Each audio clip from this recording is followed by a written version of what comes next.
Alethea's true story. This is what I think actually happened.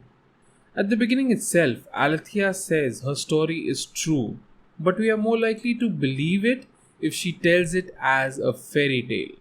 This is a contradicting statement.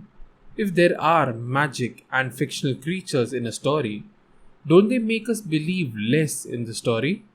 I think what she means is that we are more likely to accept the story or connect with it if presented as a fairy tale.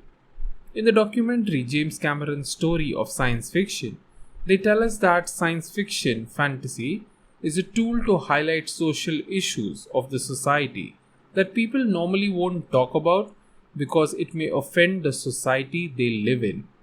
The story of 3000 years of longing perhaps speaks of one such topic, that is, acceptance of interracial love.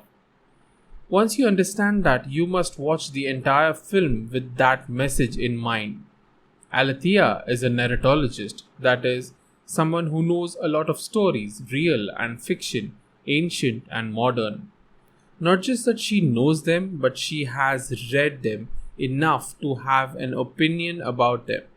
Hence, all the flashbacks that we see aren't because the jinn told her, rather, these are stories that she has read. One way to confirm this theory is that we see those flashbacks speak of women empowerment. The widely accepted mythical tale of Queen of Sheba is that she went to King Solomon, but in this film, Alethea changes it to make it the other way around.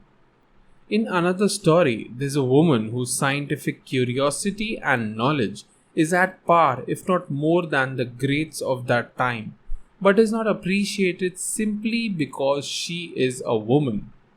Now, having lived with these wonderful stories, in comparison to them, Alethea's real life is dull. Hence, sometimes her brain creates fantastic hallucinations as a way to spice her boring life. After a failed marriage, she is all alone. Although she might find bliss in solitude most of the time, with age she has desires to be in love, to be with someone who understands her. What she seeks is a truly magical story of her own. Hence, what we see as Alethea shopping for antiques is more likely her foreign friend encouraging her to socialize. While he recommends someone of her standards, Alethea is attracted to someone very different with a simple belief that he has an interesting story to tell.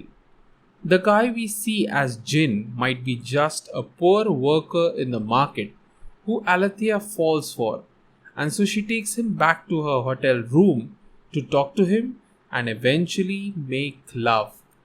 The reason any kind of discrimination happens is that those superior consider the inferior to be less human. Hence, showing Jin's backstory is for the discriminators to understand that they are just like us. They have their own happy, sad, and challenging moments. The story of the 3 incarcerations of Jin is that 3 times this poor worker was betrayed, mostly because he loved wrong women. Alethea falls in love with this poor guy and wants him to accompany her to her home. She forges fake documents so that he could come with her. That airport scene with the empty glass bottle is actually about them being almost caught for presenting fake documents. Somehow, though, they managed to go through. Back at home, the not real Jinn has to stay in hiding because he is an illegal immigrant.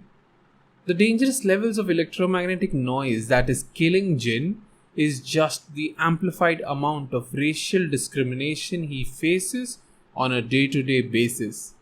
This is highlighted in the subplot of Alethea with the 2 old women. At one point, they overcome this discrimination when Alethea proudly speaks to her neighbors that the man she loves is a man of color, and they must accept him as he is. They win a battle, but not the war. Alethea can't silence all the voices, which is why she sends the Jinn back to a place where he can be free of all racial discrimination. In the end, we see Jin occasionally returning to be with Alethea. But does that really happen? She tells us this story as a fairy tale, right? What constitutes a fairy tale? A story that has magic, speaks about love, and the most important is that it concludes with a happy ending. I believe that after she sends her newfound love to his country, Alethea is lonely again. But she doesn't want to be anymore. So her brain makes her hallucinate as if he has returned, and they spend quality time together whenever she wants. The end. If you ask me, 3000 Years of Longing is a good story, but because the filmmaker stresses on the flashbacks, the modern day story of love between a narratologist and the Jinn feels less convincing. I don't see chemistry between those two characters enough to fall in love, which is what makes me less invested after the flashbacks are over. This movie is a fairy tale for adults, strictly not for children. I don't think there is large enough audience for that. Perhaps that's why it was a box office failure.